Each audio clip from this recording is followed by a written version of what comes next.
My name is Robert. I'm 75 years old.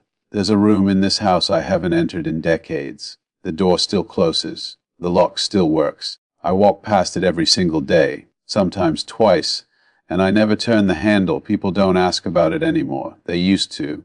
My wife did early on. She'd say, "What's in there?" And I'd say, "Just old things." And after a while, she stopped asking. I think she thought it was storage. Tools. Boxes. Christmas decorations we didn't use anymore. She was wrong, but I never corrected her. I grew up in this house. My parents bought it in 1953. I was 3 years old. My brother was 5. We shared a bedroom upstairs, 2 twin beds. A window between them that looked out over the backyard. We used to throw a baseball back and forth in the summers until our mother called us in for dinner. His name was Daniel. He was the kind of brother everyone wants. Patient. Funny. Good at things I wasn't. He could fix a bike chain in 10 minutes.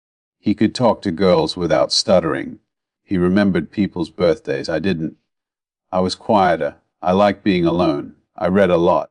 I didn't like crowds or noise or being the center of anything. Daniel was the opposite. He filled rooms. When I was 17 and he was 19, he left for college, 2 hours away.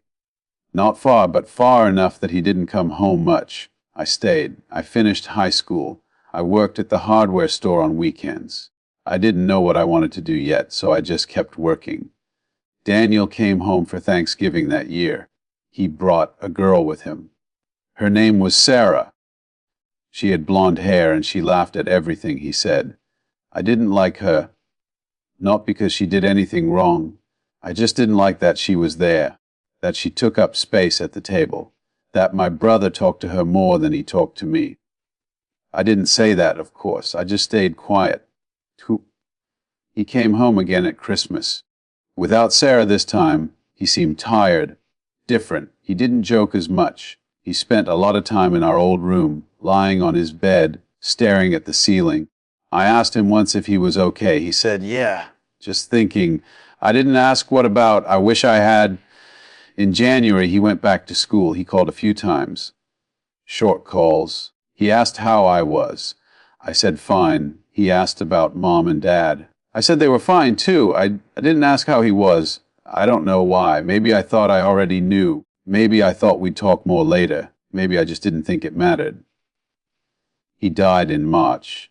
A car accident. Late at night. He was driving back to campus after visiting a friend. The roads were wet. He lost control, they said. It was quick. I don't know if that's true. I don't know if they say that to everyone. I was 18 when it happened. My parents were destroyed. My mother didn't leave her bedroom for 2 weeks. My father stopped talking. He'd sit at the kitchen table with his coffee and just stare at the wall. I didn't cry. Not at the funeral. Not when they lowered the casket. Not when people hugged me and said they were sorry. I just stood there. I think people thought I was in shock. Maybe I was. I don't remember feeling much of anything. Just empty. After the funeral, my parents started going through his things. Slowly. It took them months. They boxed up his clothes, his books, his records. They gave some of it away. They kept some of it in the attic. But his room stayed the same. They left it exactly how it was. The bed made. The posters on the wall. The desk with his notebook still stacked on it. I think they thought they were honoring him. I think they thought it would help them remember. I moved out when I was 22. Got a job, got my own place, met a woman named Helen. We got married 2 years later. My parents stayed in the house. My father died when I was 31, heart attack. My mother followed 6 years later, cancer. And then the house was mine. Helen and I talked about selling it. We didn't need that much space. We only had one daughter and she was already grown by then. But I couldn't. I don't know why. Maybe because it was the only place I'd ever really known. Maybe because my parents were buried 10 minutes away and it felt wrong to leave. So we moved in. Helen repainted the kitchen. She changed the curtains. She turned my old bedroom into a guest room. But Daniel's room stayed closed. I told her it was storage. She believed me. I don't remember the exact moment I decided not to go in there anymore. It wasn't a decision, really. It just happened. At first, I'd open the door every now and then, just to check, just to make sure everything was still there. But every time I did, I felt something I didn't have a name for. Not sadness, exactly. Not anger. Just wait. So I stopped opening it. Years passed. Helen would ask about it sometimes. Do you want me to clean it out? She'd say, we could use the space. I'd say no, she'd let it go.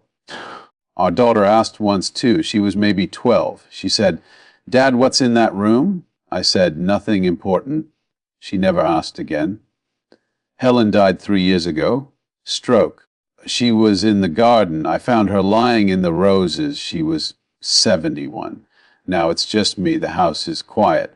Too quiet. I eat dinner alone. I watch television alone. I go to bed alone. And every single day I walk past that door.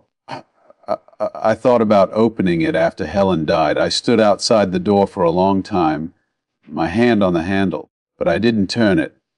I don't know what stopped me. Maybe I thought I wasn't ready. Maybe I thought it would hurt too much. Maybe I thought it didn't matter anymore. Last month, I fell, not badly, just tripped over the rug in the hallway, but it scared me, because for the first time I realized I might not have much time left.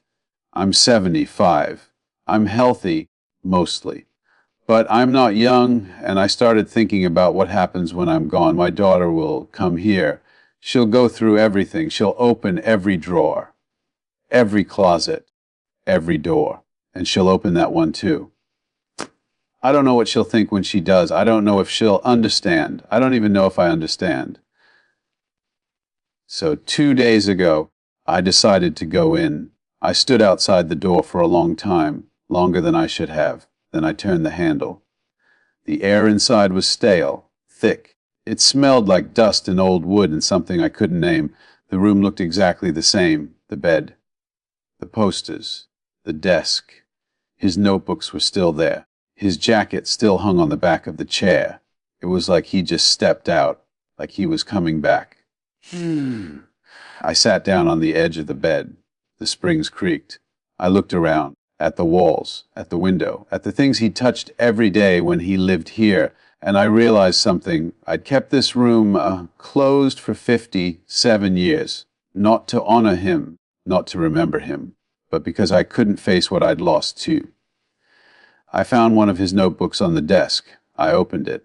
The first few pages were class notes, history, math, things that didn't matter anymore. But then I found something else, a letter. It wasn't finished, just a few lines, dated 2 weeks before he died. It started with my name.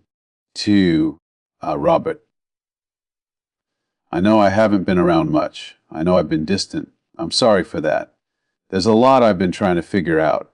A lot I don't know how to say, but I want you to know. And then it stopped. He never finished it. I sat there holding that letter for a long time. I don't know what he was going to say. I don't know what he was trying to figure out.